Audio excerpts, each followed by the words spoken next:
دهشتګردي یا داسې هغه د هغې دنیا ګوټ ګوټ ته ځي او د هغې مقابله کوي. مونږ اولنی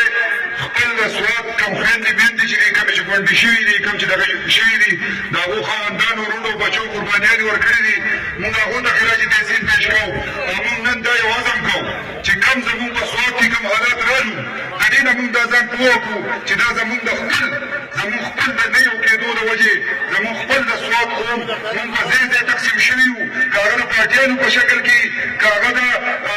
د پښتو او د انکو په شکل کې که هغه د خانیزم په شکل کې خو مونږ هغه تقسیم شوي وو د هغې دپاره نن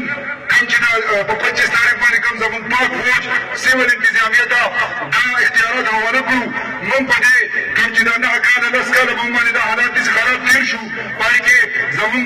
د سوات پولیسو ډېره زیاته قرباني ورکړې ده پای کې زمونږ د هر کلي نه ډېر ملګري داسې دي ډېر پولیس افسران داسې دي چې هغو د خپل ځانونو نذرانې پېښ کړي دي هغو خپل بچي یتیمانان پرېښودي دي او دغه شان ترې راوتي دي او د پاک فوج سره شانه بچانه ولاړ دي او دهشتګردو مقابلې کړې وه نن هغو ته د هغو مقام واپس میلاو شو مونږ هغو ته هم خراج تحسین پېښ کوو او زه خپل منګوله سټي او د سوات عوامو ته نن مبارکي پېښ کوم چې نن مونږ دا کم حالات راغلي وو د هغې نه مونږ خلاص شو الحمدلله او نن مونږ دا عهد وکړو چې مونږ کوم ځای تعاوني مونږ د خپل پولیسو سره کوو کوم ځای کې چې مونږ ته پته لګي چې دهشتګردۍ څه نه څه واقع کېږي په ټایم باندې د خپله ذمهواري وګڼو د دې خاورې ځکه دا خاوره زمونږ مور ده په کار ده چې زمونږ سره دا احساس وي